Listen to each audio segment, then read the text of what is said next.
Hello, for today's video, I'm gonna make an easy and tasty cabbage and cucumber pickles recipe.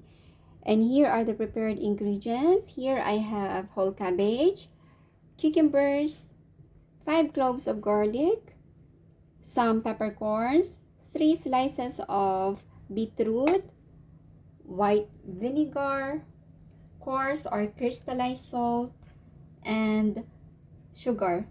Now let's get started. In our pot, let's boil 1 liter of water.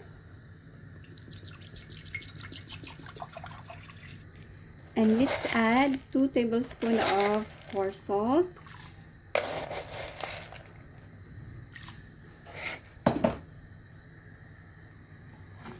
Stir, keep on stirring it until the coarse salt dissolves.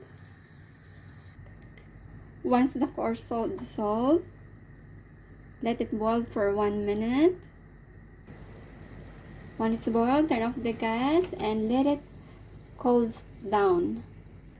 And for the meantime, let's prepare our cabbage. Now let's cut it into 4 halves.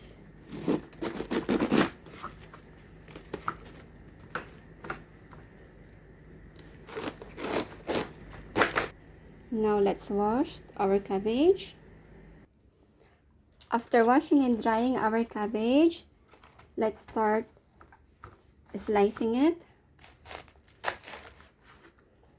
Slice it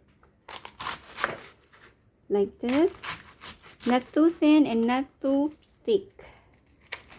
Now done slicing,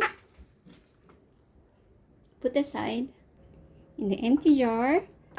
Let's arrange first our cucumber. Now let's put a piece of garlic and a few peppercorn. Let's arrange our cucumber.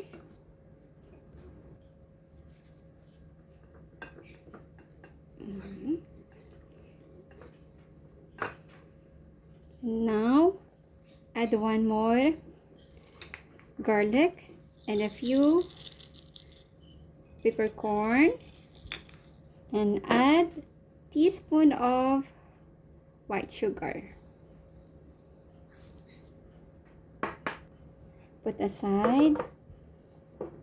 Now in a big jar, let's arrange our prepared cabbage. And for our cabbage, let's put a slice of beetroot, a few peppercorn, and a piece of garlic. Let's arrange our cabbage.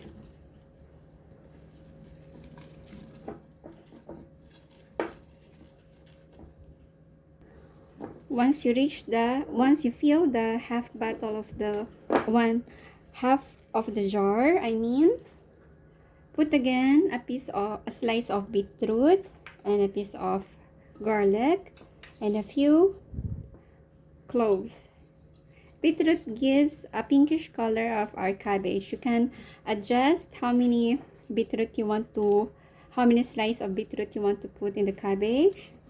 It depends how colorful you want. Now let's peel again. It's done.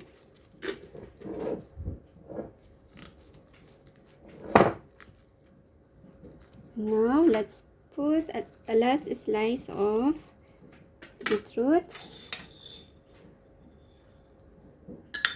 and the remaining garlic, and add also a teaspoon of white sugar. Now done arranging them.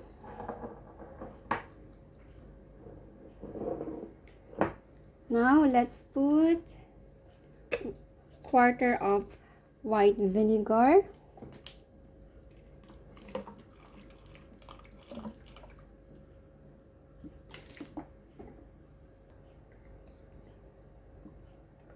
same as the cabbage. Let's put a quarter of white vinegar. Then adding our white vinegar. Once our boiled water totally cools down, let's add in our prepared pickles. Fill it until it covered our pickles.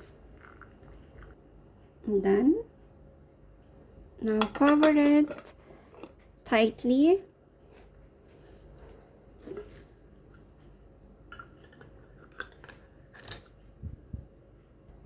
Now it's done.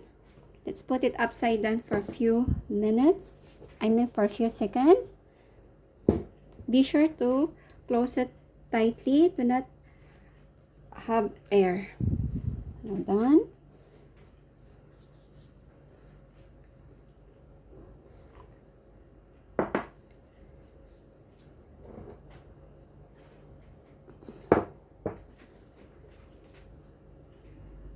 Our easy and tasty cabbage and cucumber pickles are done.